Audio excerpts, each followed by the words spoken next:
Yeah, Jannik, I was thinking you suggested we should talk a little bit about storytelling and symbolism, and when it goes too far and when it doesn't. And I think a nice illustration, you can pick a lot of examples, but I think a nice illustration is in the Lion, the Witch and the Wardrobe, the Narnia book. Yeah. That first time when they go in the wardrobe and there's all these coats hanging there, and then it starts getting colder, and then it starts to, some snow comes in, and then they see some trees and a light there. And I thought about that's maybe a very, you can talk about the quality of that compared to Dostoevsky or whatever, but that's a nice illustration of how everything at each given step is realistic. But still it's a transition from some normal day to this fantasy world, right? And I think if you can manage that also in painting, that everything is realistically grounded, and then you sort of add these symbols a little bit carefully into it, then you can start making something which is has some eternal qualities to it, right? Yeah, it's a much more subtle transition than Alice in Wonderland, for example, down the rabbit hole. Oh yeah. It's quite that would be quite a direct symbol in that case. Yeah. That's a good example. The wardrobe, yeah. Yeah, but speaking of Alice in Wonderland, then there you have, I mean, obviously symbolic characters. Right, there's no wonder that they're talking about that she's been eating a mushroom, right? Yeah, of course. So it's quite obvious in that sense, but in the wardrobe, Lion, Witch in the Wardrobe, it goes so smoothly. And I think that's really something to be admired. But also in The Master and Margarita, same thing there. Devil is there, but he's the professor of black magic. And then things start to turn slightly. Exactly, it's this grounding in reality. So it's the symbolic world that sneaks into the real world, not the other way around. Yeah, exactly. But what kind of painters can you think of that does something similar to that? Or other examples of that? I mean, icon paintings do that, I would say. Very successfully. Yeah. They use a lot of symbols all the time, but they are very graspable. Who else? I don't know, it's difficult to think about, but how about then with regards to painting dragons? Would you do that? Paint a dragon, because that is obviously extremely gripping when people, for example, read The Hobbit, very gripped by that horrible dragon there. And it's obvious that it is a dragon, and it's kind of in your face, you know. So would you ever depict a dragon? Would that be a good idea to do? I don't think that's much of a problem, because we have you can depict a dragon in a very grounded manner and still make it a monstrosity. I actually think a bunch of Gothic painters did that quite well. This monstrous sort of thing that was this mix between many different animals. It's I don't think that there's a contradiction there, because that's already deeply ingrained, that symbol, that image in the human consciousness. I mean, that image has been around forever. It's the snake in the Garden of Eden. Yeah. I mean, the snake had legs before it was expelled. That's true. Yeah. And I think it's the dragon is like a combination of all the predators throughout human evolution. It's a cat, you know, from when we were running around in the fields. You know, being afraid of lions was quite helpful. So everyone who was not afraid of lions and would just approach lions out of curiosity, they would die. So everyone who was keeping a distance from the from the lions survived and reproduced and spread their genetic fear against cats. When we were in trees, we had to be afraid of birds because big predatory birds could come and take us. And that's why the wings. the wings. And then you have the serpent who can bite you when you are having a walk. Yeah, and very sneakily. Yeah. So you have to be attentive. Yes. Yeah. Yes. And not to forget the fire. Yeah. Which is also a symbol of chaos. Yes. And of course the fire-breathing dragon is. Yeah, so there's good grounds to use the dragon as something that is really terrifying and oh yes, denoting really primal fears. Yeah, I think so. Yeah. And I think Titian is very good with depicting dragons. That's right, yeah. Because they are so ambiguous, almost. And I think he never actually really shows the full dragon. He always conceals half. Like it's very mysterious always how he depicts it. You know that which saint is it who slays the dragon? Michael? Yeah, it's a different one, but it's a painting by Carpaccio. And everything is like in broad daylight. And you see the whole dragon there, and it's a bit disappointing because it's it's too clear, and it's not, well, you can't expect that all dragons are really big, but it's too small, and you see it so clearly, so that hiding these things make them much more threatening, right? Oh yeah. But it's also the aspect of I mean, this is basic Aristotle. How does it formulate it that things can be incredible, but it has to be credibly depicted, or the action has to be credible. That's the main point. If the figures involved are not that credible, then that's not a problem, basically. But of course, you could say, how much removed from the reality that you actually face are we talking about? Exactly, and if that's it becomes too removed, then it becomes just like Superman movies that doesn't relate to you. I mean, I guess that's the problem painters always had with depicting angels, right? Because well, always. I mean, you have that famous thing by Courbet, I don't paint angels because I haven't seen them, which is very like, okay, that's very rational. Yeah, I get that. But it's bad storytelling. But something that's so far removed from this earthly experience we have, it's really, I think painters really struggle to depict it in this believable way. So, and most painters, I guess, ended up with the person with wings. But I always found that's not a very satisfying way to depict it. Yeah, but then, I mean, if you think about the Odyssey, it's filled with monsters. And there's no problem buying into that. Or the Iliad either, where the gods intervene and do these things. But of course, that's not considered to be good taste if it's too easy to get out of the situation, right?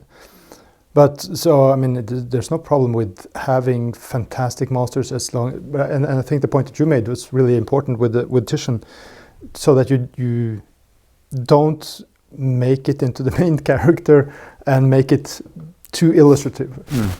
Yeah, and it's always not always like it's also, that's the word. It's also more symbolically accurate to depict dragons in such a way. Yeah, because dragons do exist on the fringe and in exactly, like on the outside. Yep. So you have to depict it lurkingly, almost. Exactly. And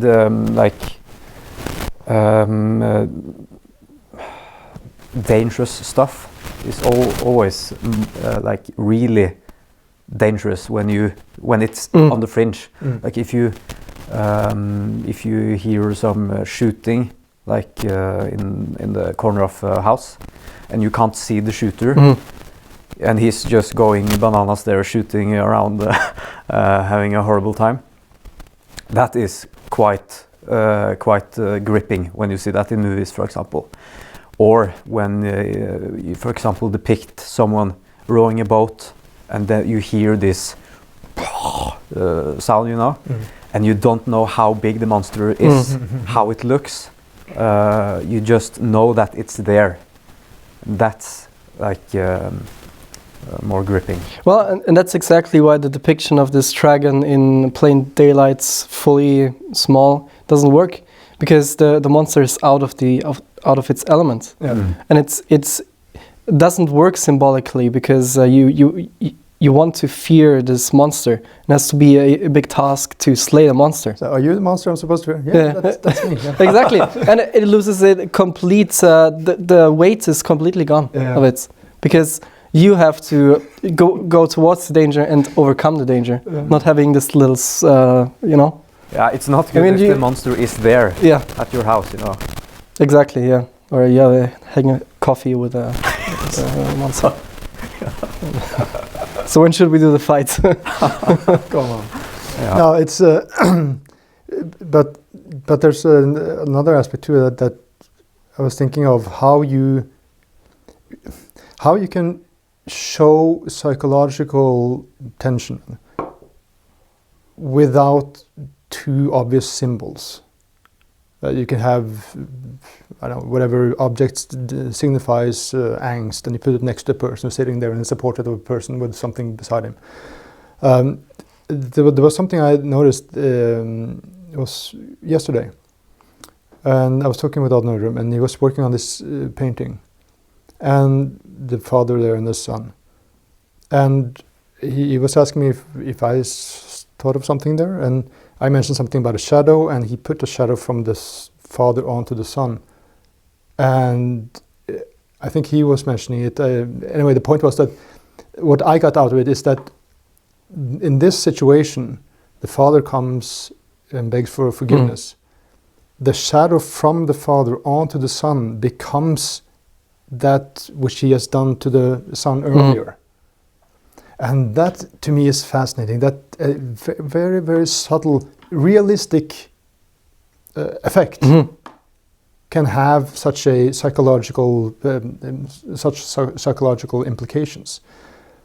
And I think if you can get to that without, then, I mean, it mustn't be so subtle that you don't notice it. But I think that's a goal to go for. But even then, if you're subtle, it is noticeable in the painting, in the overall mood. If you have these small little things which are not immediately noticeable, but they really make the picture if they're combined with other things. It's a very subtle way of storytelling. Yeah, definitely. But I mean, it depends on your character too. But I do think that Caravaggio is a good school to go through. You have things completely realistic, and then he also starts to get, I mean, he was murdered, I guess, before he was able to really develop. But I mean, he would have gone in the same route as Rembrandt and Titian. It's just amazing. But he goes through that. Something is extremely concrete and there right now. And because that's also a way to do it. Not to think about, I shall make something symbolic now, but really to see what goes on in that situation. And what is the most important thing going on here. And the minute you then start choosing, that's when you can make it much more potent, right? And you don't even have to think about deep symbols or anything like that. But let's say you want to paint a biblical story. Right. How much do you think you should stick to the story in terms of what you depict? Like if you are to depict a scene in which two people are doing something, and it says that one of the people were wearing a specific clothes, they were doing this specific thing, and this other character was in this specific mood. How much do you think you should stick to that? Well, it's a quite open question, but I mean, I think about a specific situation, specific scene. We can take Abraham and Isaac, where you have Abraham and Isaac on the top of a mountain, Abraham is going to sacrifice his son, and but there comes an angel with I think it's a ram, saying that you should stop here, you can sacrifice this ram instead. How would you go ahead and depict that? Like, would you make it obvious that this is an angel and this is a ram, this is the father and this is the son, this is on the top of a mountain, and so on? Yeah, I think immediately, I mean, you can go two ways, but if it's a question of really following what the story says, then okay, then it's just a question of knowing which elements need to go in there and how do you compose them according to each other. But I mean, you can also do it in the sense, or to the degree where you find, I think Nerdrum talked about this myth behind the myth, what the story really is about, quintessentially. And you can transfer that to any kind of other situation where the same thing is occurring. And then you can say, okay, maybe that can create a more intense situation. But I mean, it's so many elements involved here. But I mean, you can do both. Yeah. I mean, it depends on if you want to make an literal illustration of the story, or if you want to take the story and make a good painting out of it. Because I think that the Bible, especially the stories, are so condensed in symbolism and almost impenetrable in terms of how much you can think about them.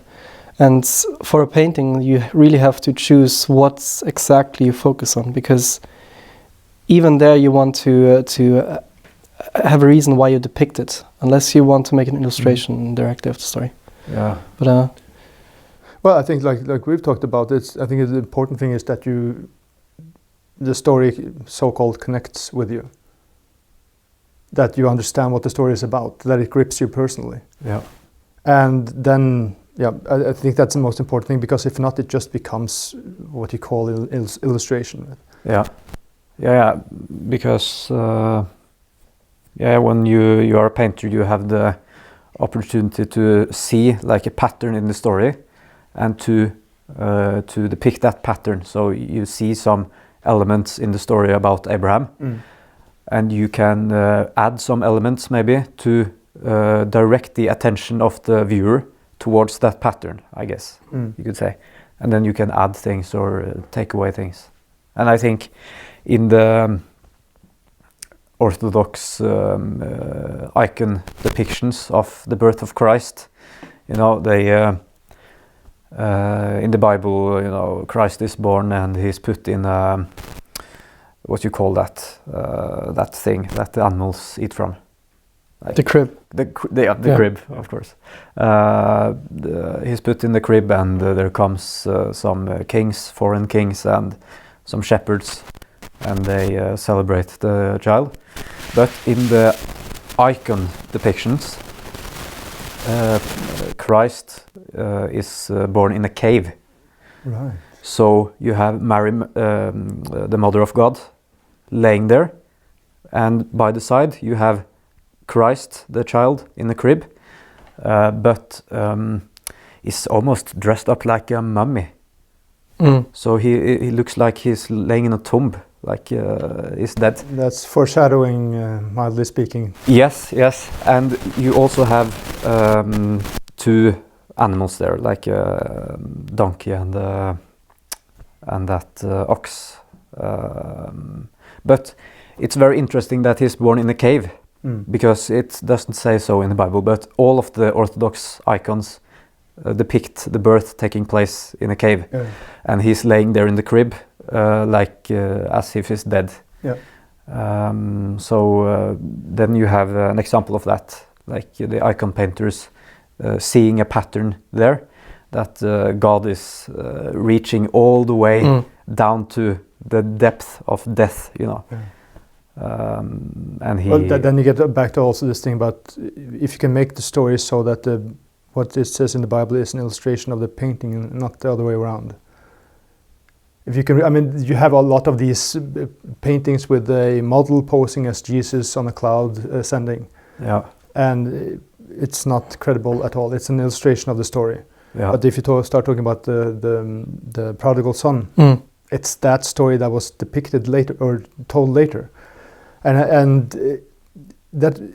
I'm reading this series now, the Viking series, which is quite really well written, very exciting, and he manages to use historical facts. Speaking of the topic that you're bringing up, he manages to use historical facts, but as if it happens for the first time in the book. So you don't get that feeling of being lectured about, I shall tell you all these things about, it's telling, not showing. Right? And makes these little twists on it so that it fits the story, right? But he makes it fresh, as if he hasn't read it somewhere. He saw what happened, and then it was described later. And I think that's a really good job if you can do that. If you go into a specific story that you're going to illustrate. I mean, I did try. I was so captivated by a scene in The Magic Mountain by Thomas Mann. I didn't finish that painting, but you have this Hans Castorp and his life. That's quite a metaphorical scene, because it's up in the mountains there, and they're all having this tuberculosis. And it turns out he's just visiting, but of course he has tuberculosis as well. And then he stays there and he goes on this trip, and it's a snowstorm, and it's like that pivotal moment where things change. And he lies down and it has this dream about some bay where these Greek women and men are dancing in these dresses. And I envisioned this motif of him lying there, and then further away you saw that bay with those people dancing. And you can very well do that, but you notice very quickly, like I did in that case, that it's like, what am I doing here? It's like you think, oh my God, that's a good idea, but then you have to execute it, right? Yeah. So it stops itself, I think. Yeah.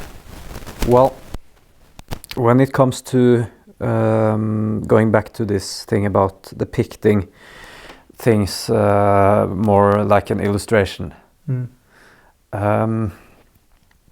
I mean, I have been thinking about this lately because I am quite inspired by the biblical stories, but I have not been orthodox in my painting. But so therefore, I have been thinking about the fact that people have remembered those specific stories for like thousands of years, and I mean,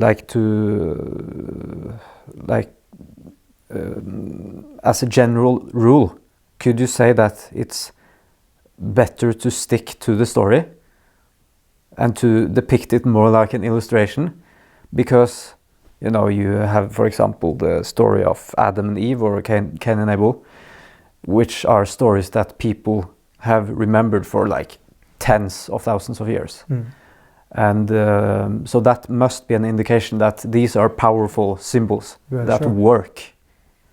So to make a general rule from it, could you say that it's better to encourage painters to become more illustrative? I think I see your point. Yeah. I mean, it's because you have everything there, and especially today when you have all these things where you want to be yourself and you want to be deep and all these things, instead of just seeing yourself as someone who shall tell a story. And if you do that, I mean, when they're making films, they can't afford the art cliches. They have to have a lot of people in and then find out what works and what doesn't work, right? And it's not my vision, but that's actually better. Yeah. So I think maybe that's a question also of, or equally as much as a question of me or whomever growing up and thinking about I am the creator, the artist, and I cannot bend to something other and illustrate it because it has to come from me. So maybe it's just a psychological problem. Because I mean, obviously, if you understand the point of it, I mean, go ahead. And I think it's the same thing as we talked about in some school videos that you did. And I mean, you know this obviously, William. if you have some portrait, okay, the first thing you do, you get the proportion of all these things correct. You don't start messing around with other things, not necessarily in the beginning. And then you can start being more painterly and choosing and all these things. So maybe it's the same thing with storytelling then. If you're there and you have no idea where to go with storytelling. Okay, read that story, understand what it's about. Okay, this guy has to be in, she has to be there. They're doing this or not doing this, and she doesn't like it. Okay, how do I do that? And then you start thinking like a craftsman. Because it reminds me a little bit about what I've been thinking of, or what was really like a revelation. I shouldn't misuse the word. Fantastic thing when we've been having these conversations on architecture. The first one, I guess, that I did with the Theophanes Andersen, the architect. And I suddenly realized, preparing for that, as I mentioned, when you make these classical houses, you get classical sculpture, you get classical icons, of course, churches in Russia. All these things come in. And this is something that Boris Kollers mentioned also quite a few years ago. We should have commissions. We shouldn't express ourselves and find motifs and stuff like that. And I think there's a point to it, because you have to then not be yourself. You have to see, this is what the story demands, and how do I tell the story? Because you should be able to do that, right? If you're a storyteller. Yeah. I mean, obviously there are stories that don't interest you, that you would, okay, I have to do this, but okay, I guess it's okay, I can defend taking money for it. But I mean, you would have to be able to do that if you should really be a storyteller. Yeah, I think so too. Like, there is a real danger in just painting what you want to paint. Like, for example, if you have a dream that you want to paint, and you always paint your dreams, and then you only have boring dreams, which are completely empty. I mean, that's very bad. But then, speaking of that, because that you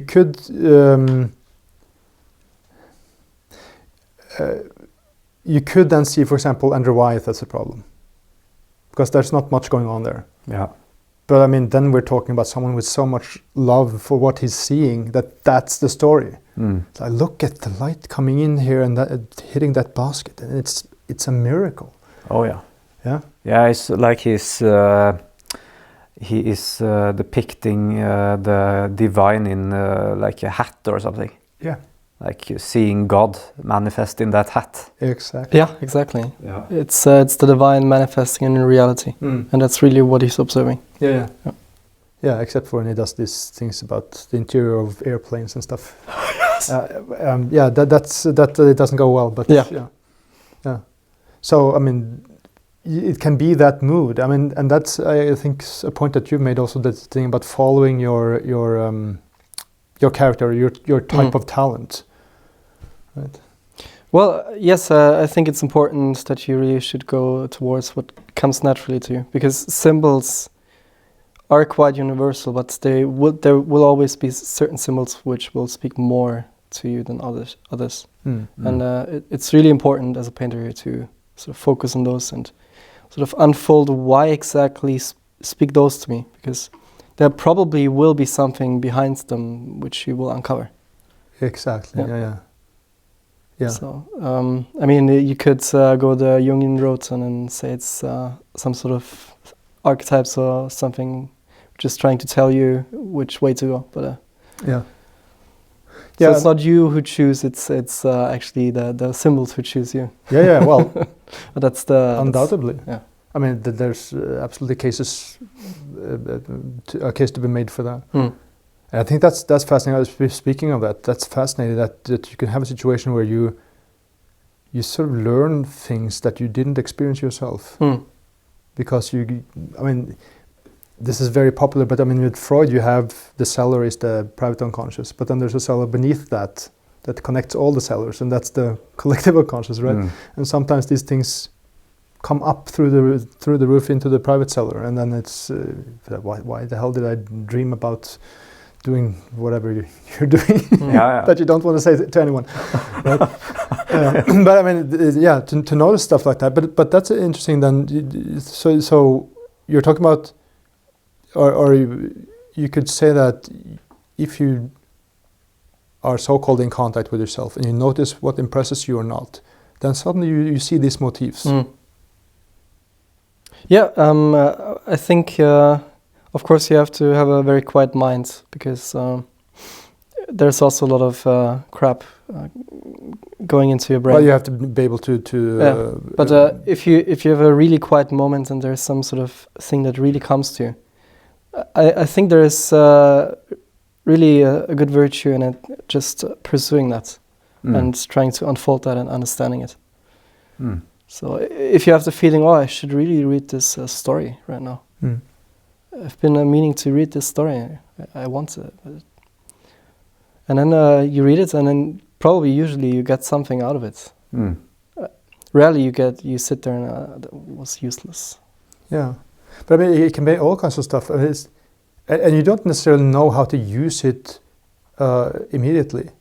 Like in Snorre, writing about the Norwegian kings, Viking Age and later. There's a scene there where he talks about two brothers that are doing everything together all the time, and they're the best at racing horses and or like rearing, what do you call it? Taming horses. But then suddenly there's one situation or one day that they go out together, I think, hunting, and the next thing that happens is that the people find them and they're both dead. And they gather that they probably killed each other. And I was just thinking, what on earth happened? I mean, and that could be a reason for a painting, right? Oh yeah. But you don't. But of course, it's also a question. Then should you then how literal should you describe it, or do you just see that image of these two people, two men there? I think you made a good point there. That you should depict it like the story came after. Like the story was the description of what you have painted. So as sort of the origin. Yeah, right. Of it. I think that's a really good way to think about it. Yeah. Because otherwise, if you just like a slave follow the story, it will end up like an illustration, and people look at the story, and then they see they're connected. But sometimes it can be that a painting can depict a certain story, but it's not immediately noticeable that it is the story. But of course, if you unpack it, if you really go into it, then it suddenly becomes clear. That's the prodigal son. I mean, technically, this could be any father embracing his son. Absolutely, and that reminds me. I remember talking to Bork Nerdrum in the very beginning. I think it was maybe like 97.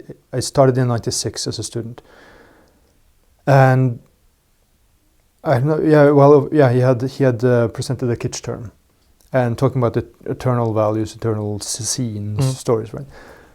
And then I thought, okay, I tried as best as I could to sort of have him checkmate, you know. And so I said, well, what about? Well, it wasn't nefarious, but I mean, I asked him about the murder of Andreas Baader. So what about that? And then he said, well, if it survives, meaning that it is interesting to people want to see it in, I don't know, 300 years, then it is despite of the political situation that we know of now. We know who Baader was, part of the terrorist group and all these things. And Nerdrum's point was that he was murdered in prison, not committed suicide. But you don't have to know that story. If it's well enough painted, if it's psychologically grounded, credible, then you don't have to know who Baader was at all. Yeah. Exactly. Yeah. The painting has to work entirely detached from the story. Exactly. If you can get meaning out of the painting without knowing the story, then I think it has you really got something there. Yeah. That's because it participates in like an archetype. But then I have a question here now. With regards to this archetype. I've been sitting on that all along. So finally, it's been breathing the question. So now all the frustrations come out. Yes.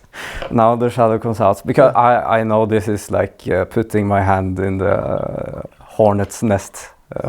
Bring this up, but archetypes aren't archetypes like platonic forms? I mean, even the word archetype means arche means first, and typos means forms, the first forms. So what are archetypes if not forms? As I understood it, it's a similar point to what you made earlier. It's throughout history for, well, I don't know, Homo sapiens sapiens have existed for at least 400,000 or 500,000 years.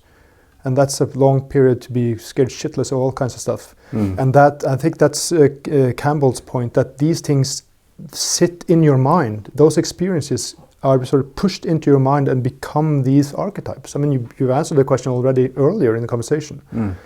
And that's not saying that there is something there and then we are just mere copies of that or whatever. That is physical reality imprinting itself on us, and then we get these archetypes because we ourselves also encounter these things, right? So it's next question. Well, that is a very powerful argument, but I still have like a thing here, because you know, when we play with proportions and stuff, you know, we make the heads a bit smaller, the hands a bit larger, the feet a bit larger, and so on. We do that to come closer to the ideal, don't we? Like, we want to make the people better. We want to improve upon nature. So what are we moving towards here? Well, the only thing is that when you make a painting, it doesn't move. You have to synthesize it to the most essential situation, and then you have to exaggerate. I mean, that's the whole point of myths, that these things are so exaggerated that they really, again, imprint themselves on your mind and not didactically teach you things, but makes you somehow, at least unconsciously, aware of things. Yeah. Well, I think also it's a way to remove it a little bit from reality, to make it a little bit different, just enough so you have this feeling of otherness to it. That's why, I mean, we talked about it. That's why icon faces look so strange, because they do not want literally to think that's a real human, but they want to showcase a divine face. So that's why they change it or make it slightly twisted. And that's just this enlargement and making the head smaller. It's just strange enough to get gripped by it, because it's different from what you see in day-to-day life. But if it's only different, why not make the heads a bit larger, or the feet and the hands a bit smaller? Well, you can, but that goes more into the perhaps pathetic archetype or whatever. It makes a figure look a little bit dwarfish, a little bit sad. Yeah. Or very intelligent. Well, yeah. Yeah. I mean, it's just a matter of in which direction you want to go. But it certainly makes an impression. I would say try it. To make the heads larger? Do it and we will see what happens. Yeah. Well, it doesn't work, you know. I know it doesn't work. Why doesn't it work? I mean, it's because it will be very painful to give birth to a bigger head. That's a very sound explanation. Think about the mother. Yes. Oh my god. No, but I mean, you have to. But that's actually a serious point. You have to think again the realism of the scene. Seriously. Yeah. It's that same painting by Nerdrum, where he added that red on the rucksack of that older man, and you sort of get that idea that it might be blood that is carrying something, right? But not so obvious that it becomes too obvious. It's just that allusion to that it might be a red rucksack or it's blood in there. And I mean, especially in this painting, I talked with him about it. Why the rucksack is the only clothing item in the painting, because all the figures are naked. Right. And he says in the world of death, the only thing there is only the really important things. You only carry the most important things with you. And in this case, in Father's case, it's his baggage.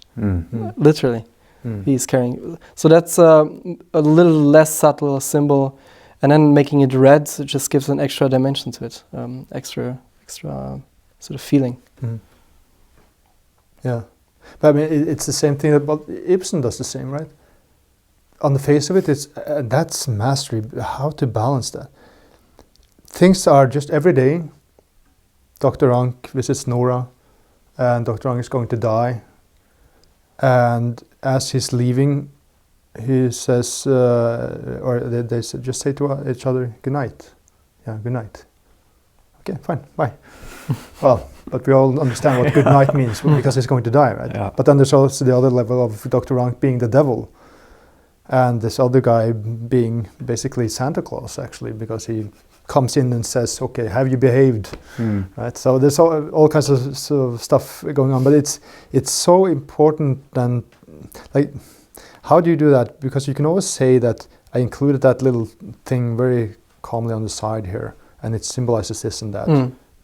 But it just ends up being a boring portrait. Yeah. I mean, we would have to look at specific examples. It's very abstract to talk about it like that, I guess. Because it's a very intellectual symbol. It's not a natural symbol. It's something we ascribe meaning to. Yeah, like if it's a boring expression, but the symbol is very potent too. It's it's a very strong symbol. That's fundamentally what my problem is with flower symbolism. It's fine and good, but essentially that's what we ascribe a meaning to. And how do you mean flower symbolism? Well, the flowers who have different kinds of meanings, like sorrow or happiness. It's very bound to the historical.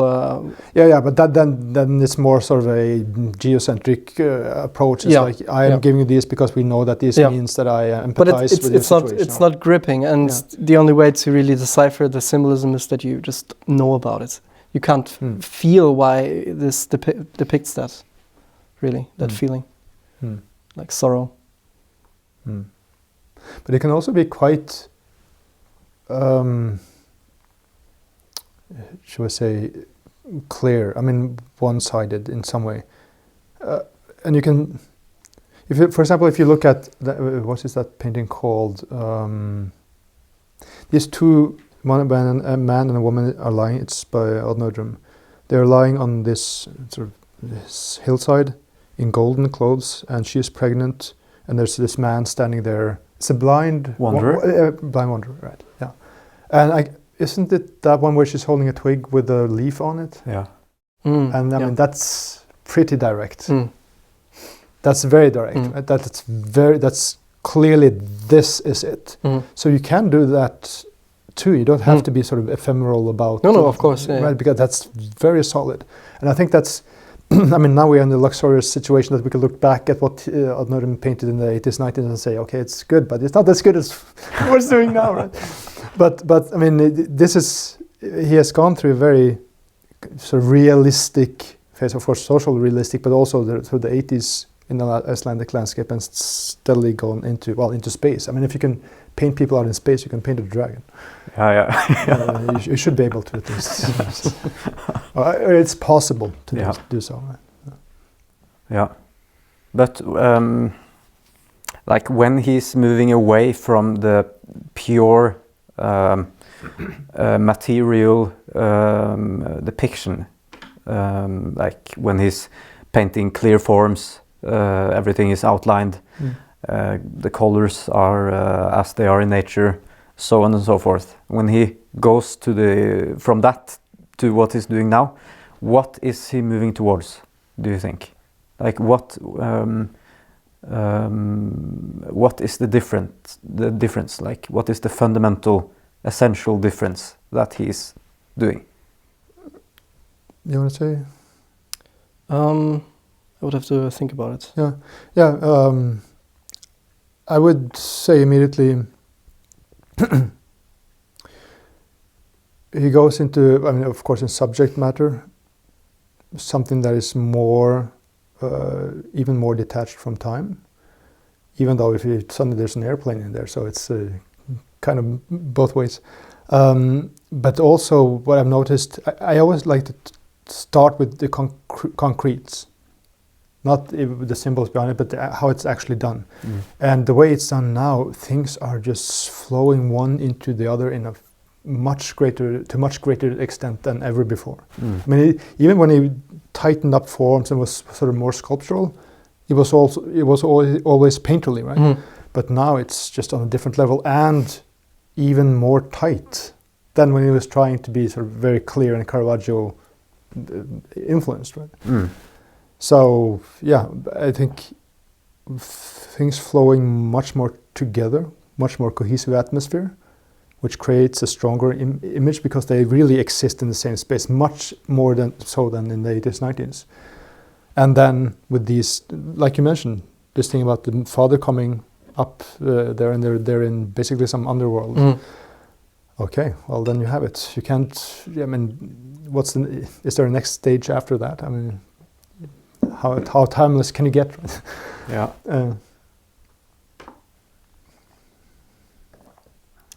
Well, I wonder, what's the place for allegories in this?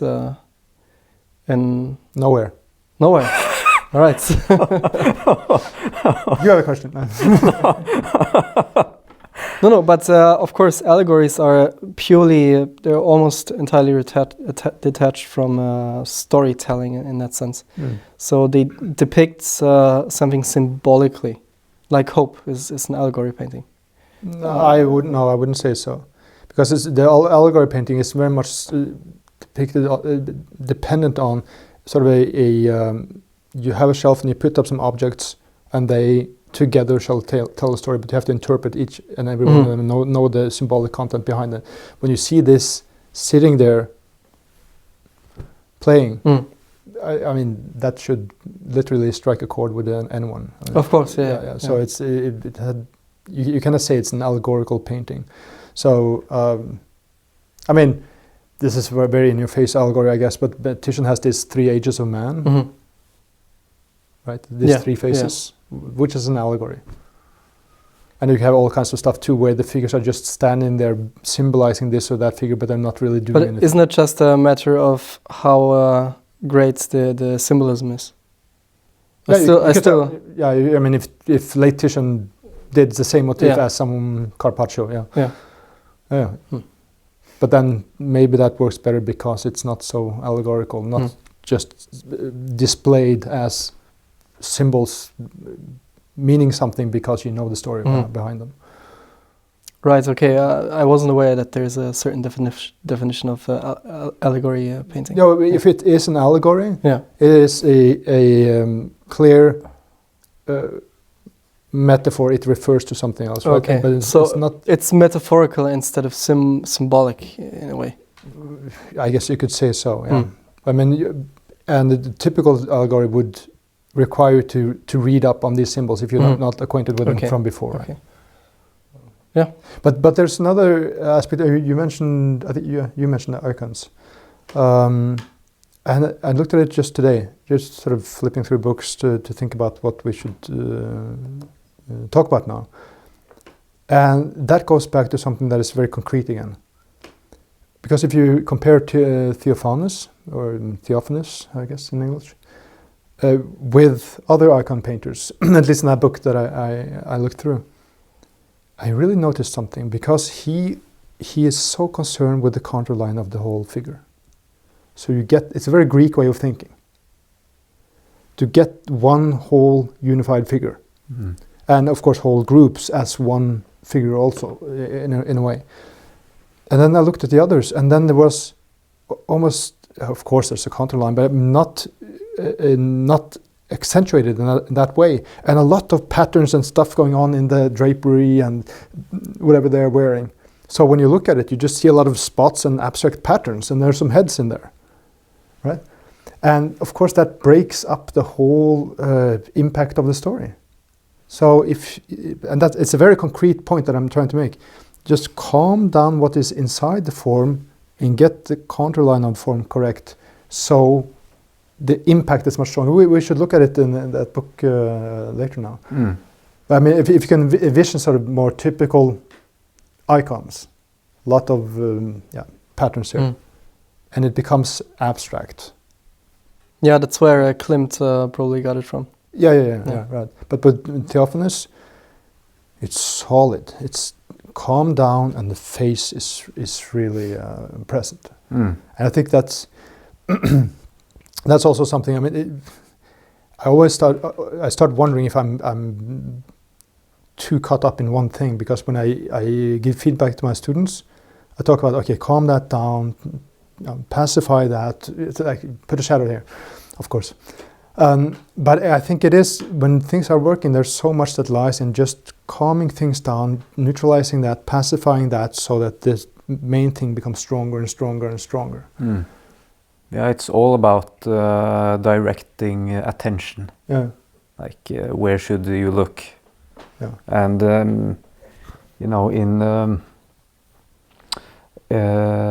like, if going back to what you said about finding what you want to paint and, like, becoming really good at that, if you, for example, want to paint still lifes, or landscape paintings or interiors, if that really grips you, I think Chardin. Yes, Chardin, or Odd's brick, for example, or Hammershøi, his interiors, or Harriet Backer. Like that is also a very useful painting role, you could say, like painting grandiose stories and all that is also very useful, obviously, because it makes us into better humans. But like great interior painters and great still life painters, at their best, they are able to direct our attention to what makes like a wall beautiful, or like a grape divine, or something. Sure. It's all about directing your attention into realizing that paradise is here. Like, this is paradise. You only have to see it, you know. He's a heathen. This is the Gospel of Thomas. You know what Jesus says to the disciples? No. It's one of those, what they say in English, verily I tell you, those who believe that the Father resides in heaven, the birds will come before them. They will become first, because they're closer. Well, but it's you have all of these hints all the way in everywhere in the Bible, like about understanding what is in front of you and not. Like Saint John the Baptist, he says, "Repent, because the kingdom of God is here." And well, Christ says that all the time, that the kingdom of heaven is within every man's heart. And well, also in the beginning of the Bible, where people literally are in paradise, like but something in their head, their attention is directed towards something else, so therefore towards God, right? Because they walk with God. They walk with God, so they have their attention towards God, you could say. But as soon as they direct their attention towards something else, they get thrown out. Knowledge, yes. But you know what Eve said? What did she say? The snake didn't speak to me before I took that mushroom. Have you seen that meme? There's an argument to it. Yes. Well, that's very interesting. Thing about mushrooms. That's another conversation. Now, but what was I thinking? You have maybe Eugène Carrière, they say in French, is an illustration of that. Understanding what you have at hand. This is family. This is mother and child. And here, I mean, if someone has seen the sort of divine or the magic of that, here at least is one of them. Like even the way he treats paint, Like he can really get a lot out of just a plump of brown. Like that's quite something. I mean, what I find really intriguing in these sort of small things you focus on is, and I think Odd's bricks are a really great example for that. It's this focus on this object, which actually has no reason why we, because it's all just the dirt and the gravel and the mud, which makes the brick, and sort of only because we look at it makes it a brick. That's our understanding of it. So that's how, because we turns the elements into something that is useful for us. And that's sort of how reality unfolds itself in front of us. So, and really focusing on objects like a chair, for example. A chair is only a chair if you make it so in your consciousness, because otherwise it would just be wood. It would be a tree, pieces of a tree, and that's where you would have to make it with your consciousness and do it physically in order for it to become a chair. Yeah, exactly. Yeah. But so you have to think of it. Just to clarify, we're not saying that these chairs exist because we are thinking. But you have to realize that it's a chair. So we enforce basically the symbolism upon the material. I'm not sure if that's clear, but to me that makes a lot of sense. That you can. This could very well be like a ruined tree. You know, if you think about it, someone had to like chop a Rembrandt down. is a ruined paint. Yeah. Well, it depends. Well, it depends. you could easily see a Rembrandt painting just as the fibers of the canvas, and just the dirt and the oil, and but we see it because it comes together. It's a symbol. We recognize patterns. Yeah, exactly. It's the patterns. Yeah. So this chair is participating in the pattern of a chair. Or the form of a chair, I guess. You could say. I'm sorry, Jan-Ove. Sit down on the floor to show that you are beneath me. I'm sorry. This was so deep that we have to get back to storytelling. It's just how you started it. Well, I started this, but it's just how we understand the world, and that's exactly how you understand the world.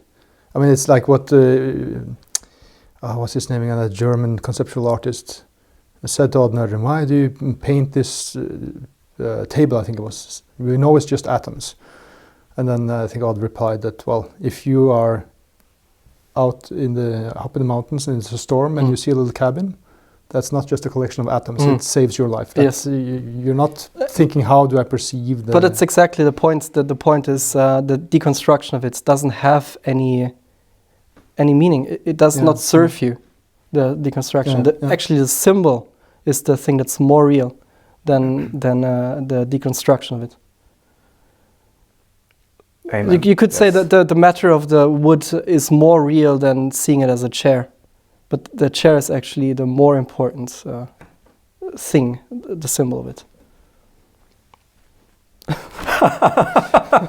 German genius. Let's hear it for the German genius. Oh God. That was brilliant. I agree. Yeah. You agree? Oh yeah. Okay. Yeah. Patterns. Patterns. I'm not as intelligent. No, but I mean, it's. I have to make up something here now. Yeah. To say maybe I should say something philosophical too. Yeah. So if you that's a question, but seriously, that's a question. If you're going to tell a story and you're talking a lot about, or we now are talking a lot about symbols or archetypes, and you're very tempted to use archetypes or symbols to tell a story, but I mean, sometimes just seeing that expression of that human face is more than enough, and don't not try to give it more than that. I mean, that if you can get that, that's the whole world, right? I mean, it was so funny. I stayed a couple of months with Boris Koller once in Vienna, and I was working on a self-portrait, and I was doing some stuff in the background of it, and to sort of save it somehow. And then Boris comes in and says, in his own special laconic way, well, you could try to make the face work. Oh my God!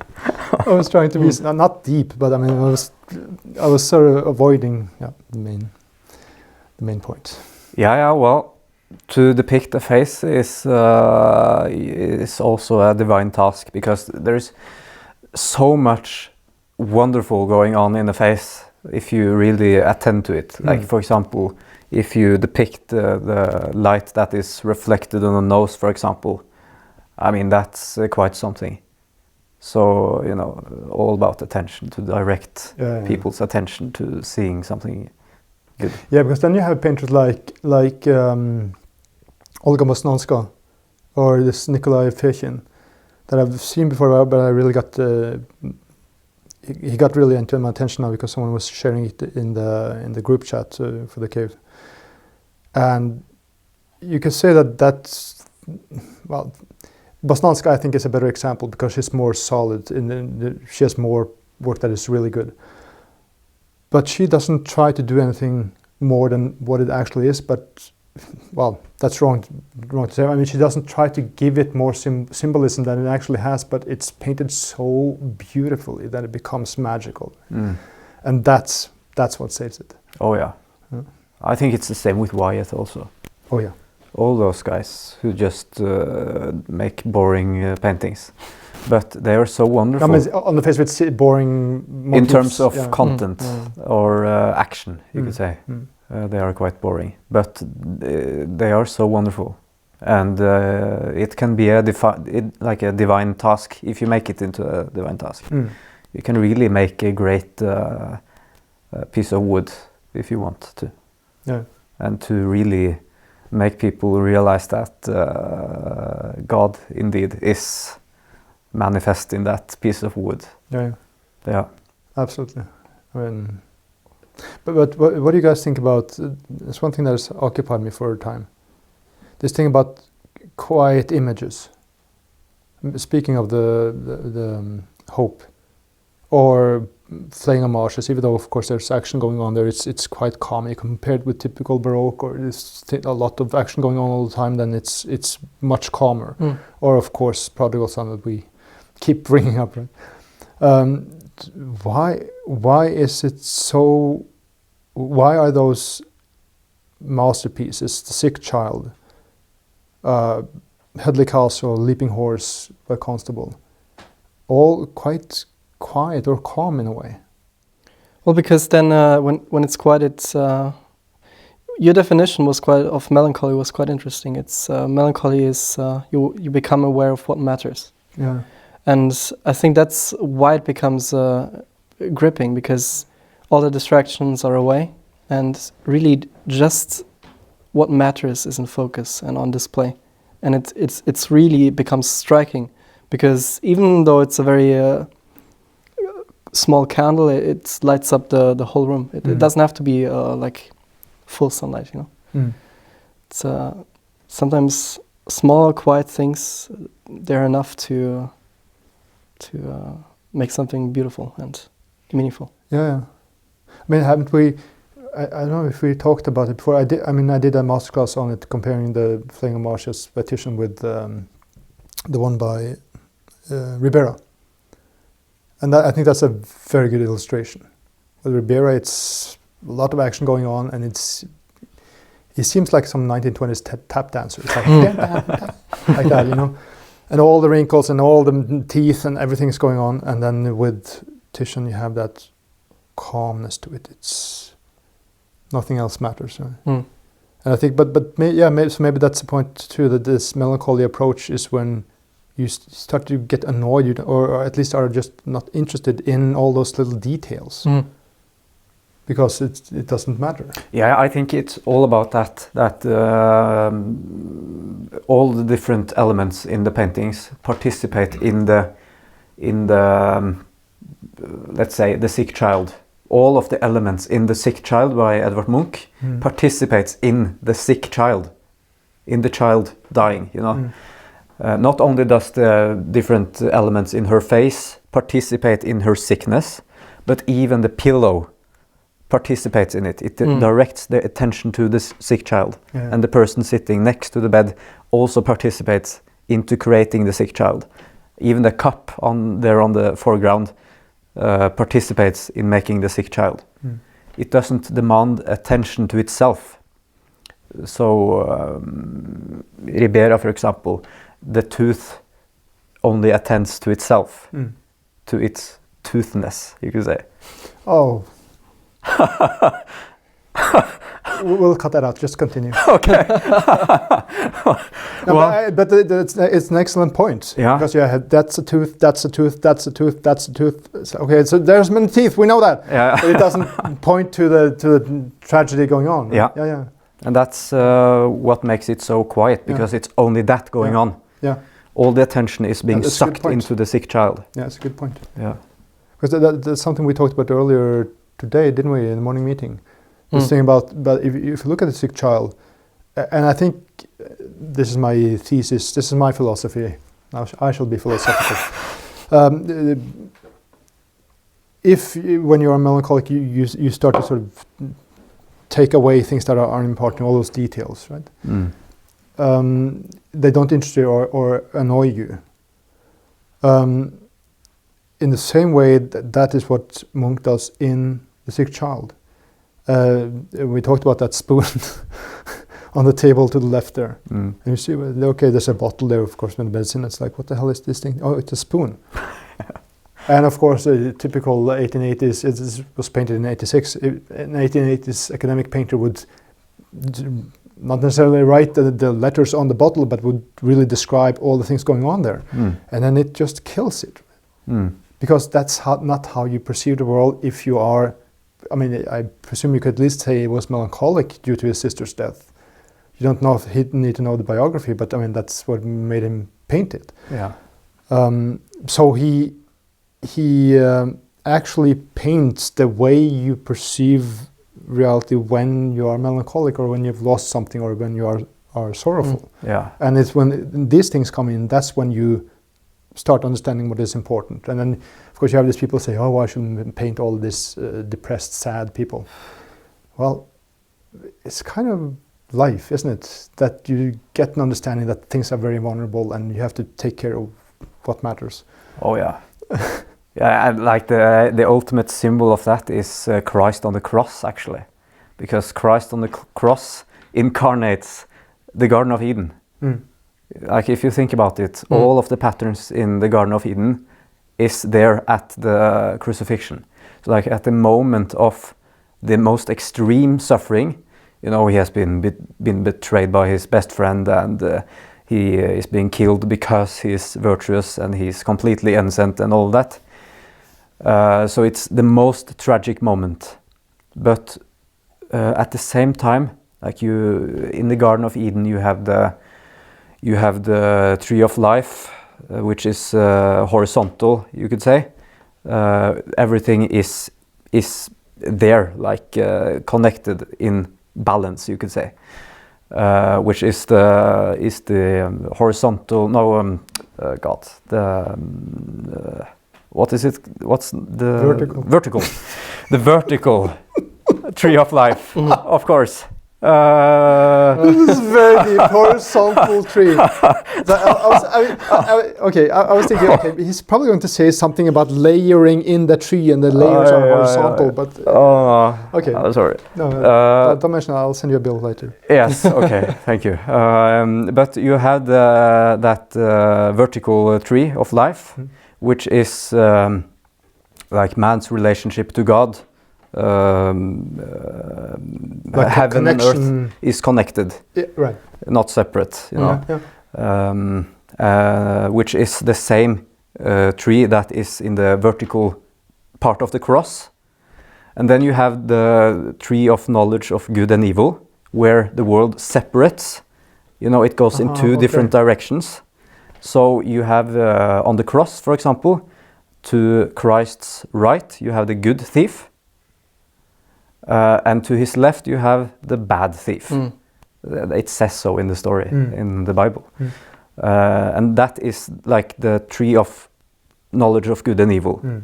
And at the bottom of paradise, you have, or surrounding paradise, you could say, you have like thorns. There are thorns around, like outside paradise. and that's the suffering that one experiences in our lives, which Christ has put on his head. So he has taken the thorns and put it around himself, around the Garden of Eden. That's fascinating. Yeah. So it's very clear once you really try to understand it, that you have patterns in the Genesis story which are present at the crucifixion. It's fascinating. So it's like that depicting tragedy and stuff. Like that can lead you into paradise, I guess. Well, and also he literally dies for the sins of Adam and Eve. Essentially, it's very much related to the story. Yeah. And I mean how the whole Bible fragments into the different meanings and how they relate to each other. It's just absolutely insane, and that's what makes the Bible so captivating, especially for painters, because that's very much how you should think while you paint. Oh, yeah, yes. and I believe strongly in thinking like that. I mean, you can say the explanation you just gave, that can be very internal, or for some select few. But I think if you combine that with, of course, a solid execution, then even though you don't understand that somehow, I mean, it's not mystical, but I think that goes into the image, and because you're carefully crafting and choosing these things, and when you know what this means, then you have that character to really make that work. Oh yeah, I believe so. Yeah. Amen.